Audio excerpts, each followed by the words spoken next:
So, this is the kind of season it's gonna be.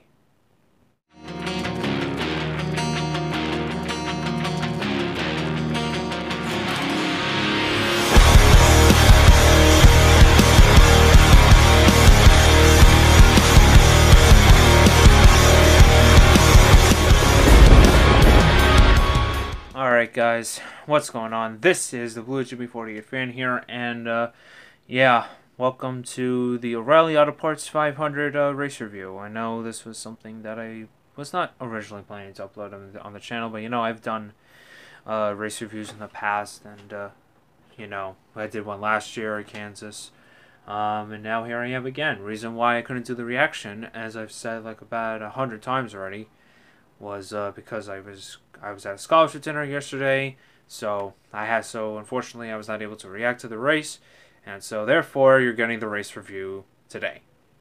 And as you could probably tell by the way I'm talking or possibly looking right now, I am not in a really good mood. I am involved with a bunch of other stuff besides the fact that this is honestly looking really bad for me right now when it comes to our season, but I know I shouldn't get too much on that because I know a lot of people may hate me for that, but yeah, I'm also involved with some other stuff that I shouldn't be getting myself involved with, and I just need some time to just rethink myself, you know. It's one of those things again, but that's not going to stop me from doing this race review. So yeah, enough talking about my depression. Let's get right into this. So the green flag flies. Kurt Busch, pole sitter, decided to choose the outside lane for the start, and I don't know. I still don't exactly know why he chose the outside lane for the start. But then, just 2 laps in, the first wreck happens. As you can clearly see, Alex Bowman he actually caught the apron down in turn number 3, and then he ended up getting into Austin Dillon, Paul Bedard, and then Daniel Suarez basically had nowhere to go at that point.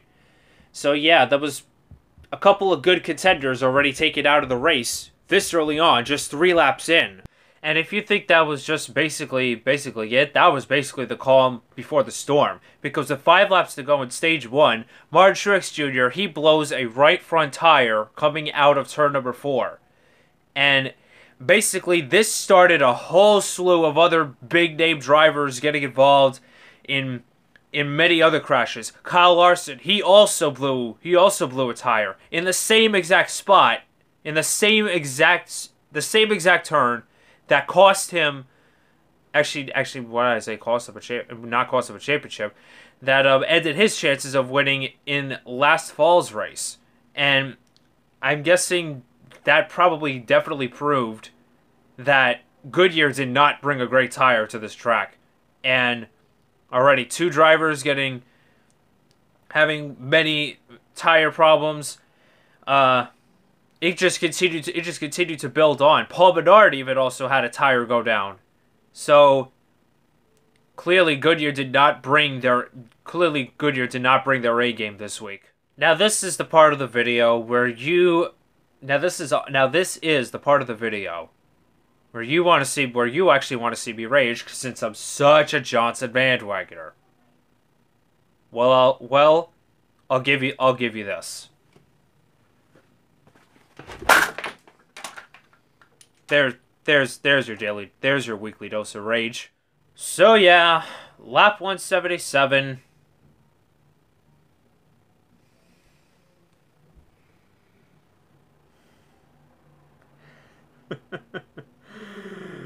Oh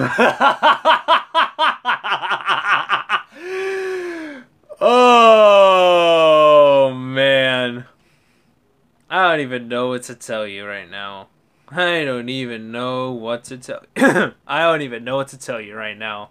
So yeah, as you can clearly see from the replay, Eric Almirola checked up quite a bit actually, but Denny Hamlin was on the inside of him. Now, since they were both side by side, this caused the 11 car to actually get loose, and then as a result, he ended up going off the back of Almirola, almost turned into William Byron, as you can see there, at a much slower speed. Almirola clips the wall. Brian Keselowski was trying to check up, trying to avoid that, nowhere to go. And the same thing for Johnson as well.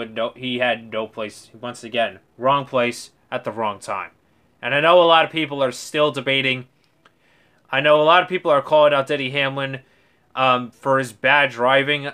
But I wouldn't necessarily blame it on Hamlin entirely, because it was also a part. Because you know how much this package sucks, and it's impossible to pass these cars, and it's so easy for the other car to get loose, and yeah, I think that also proves that this package is not good. A lot of stuff has to be changed about this package, about this aero package. And I just don't know what honestly else to say. I am just utterly bewildered with how our season is going. And I am just flat out furious at how this aero package is running this year. I am just flat out furious. Also, forgot to mention that Ryan Newman also had a tire problem. So yeah, it was just another right front tire blow. Just plain and simple. It happened going down into turn number 1, and that was just another addition to the problems that Goodyear had that weekend. So yeah, so after that, it was pretty much just straight up grief. Like, a lot of pit strategy actually came into play because and also Kevin Harvick had to come back from a pit road penalty with too many men over the wall, and he came all the way back in the fight in the closing laps, and he was actually fighting for the win with Kyle Busch. But a bunch of other drivers, they were doing strategy. Stenhouse is doing strategy. Bubba Wallace was doing strategy as well. They did get the caution. They did get the caution kind of at the right time, but even though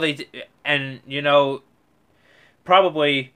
And they had fresher tires than Kyle and Kevin. So, I mean, they had like 15 lap fresher tires than Kyle Busch and Kevin Harvick. And you probably thought that Stenhouse and Wallace and those other drivers Stenhouse, Wallace, you thought those two, they were actually going to have something for the field in the end. But, you can't, but in the end, it was basically just the Kyle Busch and Kevin Harvick show. Kevin Harvick tried all he could to get by Kyle Busch, but once again, referring back to the package, the dirty air, it makes it really hard to get. It makes it really hard to pass. It made it really hard for Harvick to actually get by Kyle Busch. The most he got it down to was about 3/10 of a second, but but in the end, it just was not enough to stop Kyle Busch, and Kyle Busch ended up getting his first win of the Monster Energy Cup Series season for 2018. A couple of other surprising names finished well. J.B. McMurray got a third place finish. Ryan Blaney, he overcame brake problems to finish in the 5th position. Logano was pretty much quiet the entire race, but he managed to get a solid 6th place effort. Pole sitter Kurt Busch ended up getting 7th. Bubba Wallace, he finally got his first top 10 since the Daytona 500. He ended up getting 8th. Clint Bowyer, the Martinsville winner from 2 weeks ago before the Easter break, he ended up getting 9th. And the biggest surprise for me, honestly, was William Byron. He ended up finishing in the 10th position. And for sure, he is definitely going to be a major contender for the Sunoco Rookie of the Year. So how do I rate this? So how do I rate the O'Reilly Auto Parts 500 at Texas Motor Speedway, the 2018? It wasn't the worst. It wasn't the worst race of the season, but it definitely was not the best race of the season. I know a lot of you could have your points in the comment section about why you think on your opinion of this race. But it was just meh. I don't know. It had a little bit of everything, but the race could have been so much better if there was actually more passing opportunities, and If it wasn't for that, you know, if it wasn't for the package we had, it could have been so much. The racing could have been so much better, but you know, I just don't know what honestly to make of this season. It's not the best. This is honestly not the best start to our season.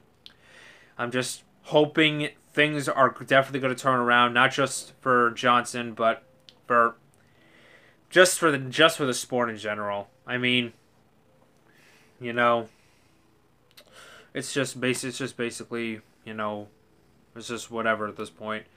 So yeah, the next race is going to be at Bristol Motor Speedway. And I will be back to race reactions this Sunday for sure.